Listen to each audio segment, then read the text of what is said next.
What is gravy, everybody? Welcome back to the channel. I hope you're all ready, because as the title may suggest, we're probably about to piss off a lot of people. GoW Ragnarok is my game of the year. There's not really any doubt in my mind about that. The emotional story it tells, combined with the phenomenal performances from the entire cast, truly cement it as one of my favourite narratives, not only in gaming, but in any medium. However, I did not have the best time with this Platinum Trophy. Let me explain. When I played through the 2018 reboot of the series, I wasn't really a trophy hunter. I played the story and enjoyed the world, and then at the end, I simply put it down, and that was it. I ended up leaving a roughly 2-year gap between the ending and going back to clean up all the trophies, which has probably left me with a rather skewed view of the Platinum Trophy. And while this did create its own plethora of challenges, trying to figure out which ravens I'd already gotten and which ones were still out there was an utter nightmare, it also meant that I was seeing everything with a fresh set of eyes. In essence, the break helped massively. So when I reached the ending of Ragnarok, I had a choice to make. Do I once again take a break and leave the game unfinished, or do I simply power through and get all the trophies as fast as possible? As you can probably tell from the fact I got this Platinum Trophy in less than 2 weeks, I opted for the latter, and if I can be entirely honest, I mean it's my video so I'm going to be regardless, that was a mistake. I wish that I had taken my time more. I wish that I had left some breathing room between the emotional ending and the pure frustration that was to follow, but I didn't. So having spent some time looking back and reflecting on my experience with the game, I've come to the conclusion that my main issue was the level design. But before you go reaching for that dislike button, please just hear me out. From a narrative and artistic standpoint, these levels are amazing. Some of them are a tad linear, but they serve to maintain the flow and pacing of the game incredibly well. But if you allow me to withdraw a comparison, when Star Wars Jedi Fallen Order came out, I saw a lot of discourse around how tedious it was backtracking through the various maps for the collectibles, with the level layout and fast travel system seemingly fighting you at every point. And to me, going back for the collectibles in GoW Ragnarok suffered from the exact same problem. To help you understand where I'm coming from, while I was going back cleaning up the relics for the collector trophy, I had to go and fight a mini-boss in Vanaheim that I'd apparently missed during my main playthrough, and simply navigating to this boss took longer than the fight itself. Not to mention that I then had to walk all the way back to the Mystic Gateway and fast travel to a blacksmith so I could actually craft the bleeding relic. And don't even get me started on having to navigate through the Dwarven Mines backwards. The game does attempt to relieve some of this strain a little.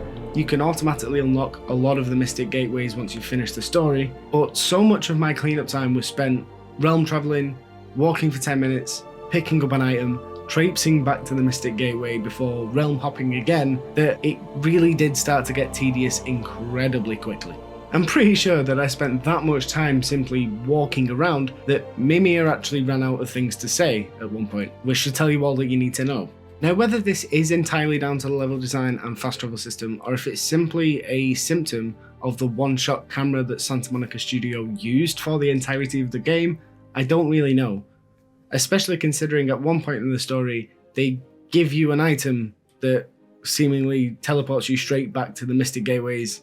Why couldn't we have had that at the end game? I don't know. Also, I do just want to mention, on a less agitating but slightly more painful note, I feel like they dialed up the optional boss fights in this game to an insane degree.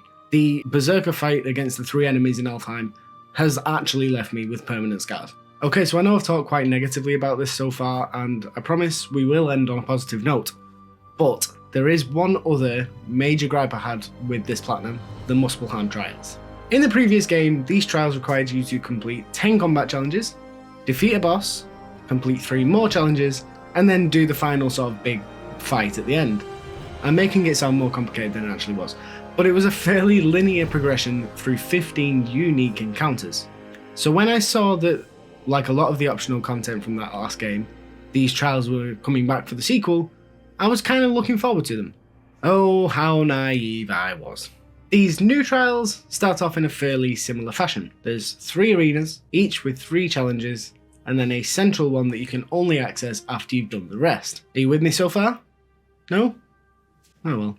Once you complete the first challenge in each of these 3 arenas, you'll unlock the second, and then once you've done that, you'll unlock the third, and then you'll finally be able to access the central one. However, the irritation starts once you realise that for every challenge in the main arena, you have to complete 2 of the previous challenges again, in a specific order. So while there are only 15 unique challenges like there were in the first game, you have to complete a minimum of 24 challenges in order to actually get through this. And that's only if you do everything right the first time. If you fail a challenge or get the order wrong at any point, you have to start again, which means you'll add even more trials onto your list, and honestly, it just gets under my skin. If I hadn't found a guide that actually explained how these trials worked, I think I would have honestly lost my mind. Having to complete some of these challenges upwards of 5 times is seriously painful, and like I said, that's only if you get it all right first time. The way that Santa Monica Studio went about implementing this system in the game really does bring one word to mind for me, and unfortunately that word is padding. It genuinely feels like they wanted it to take longer for the sake of it, and considering how well crafted the rest of the game is and how purposeful everything feels, that really was a low point. At the beginning of this video, I stated that this game was pretty much a shoo-in for my game of the year.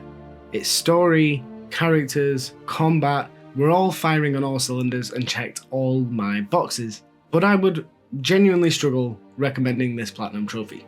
While getting to spend more time hearing the tales woven by Mimir and Kratos during exploration is intriguing and at times incredibly heartfelt, it can't paint over all the cracks left after you've picked up yet another relic, opened another chest, or found yet another bloody raven. Following a guide throughout would certainly help proceedings, but just like the 2018 game, it is physically impossible to do everything you need to do at the first opportunity, meaning you would still be required to backtrack and realm travel more times than you can shake a stick at in order to find everything. Before the release of Ragnarok, I got the Platinum Trophy for A Plague Tale Requiem, a game and trophy list that in my mind draws a lot of similarities. They are both largely linear story-focused games with a generous helping of collectibles and upgrades, but despite Requiem requiring a partial second playthrough on New Game Plus in order to upgrade all of your skills, I didn't find myself tiring of the cleanup anywhere near as much as I did here. Sure,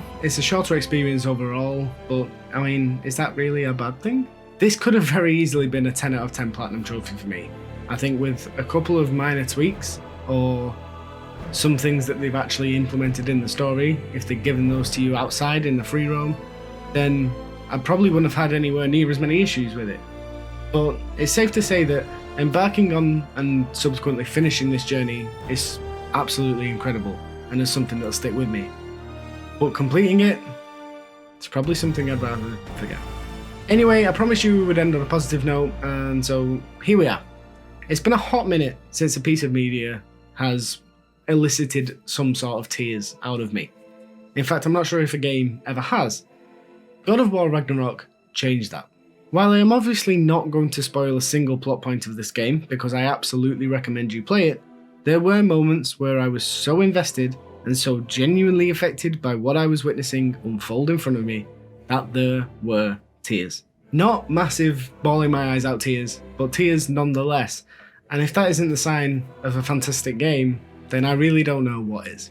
But there you have it, my full and honest opinions of getting the Platinum Trophy in GoW Ragnarok. I'm sure many of you will have something to say about it, so make sure to do so in the comments down below. Just remember, please do not spoil it for anyone. People should be allowed to play this game as it is, without any spoilers whatsoever. So we will be watching. That being said though, if you enjoyed this video, make sure to hit that like button and subscribe for more trophy related shenanigans. If you are unsure what to watch next, I highly recommend this video right here, and I shall catch you all next time.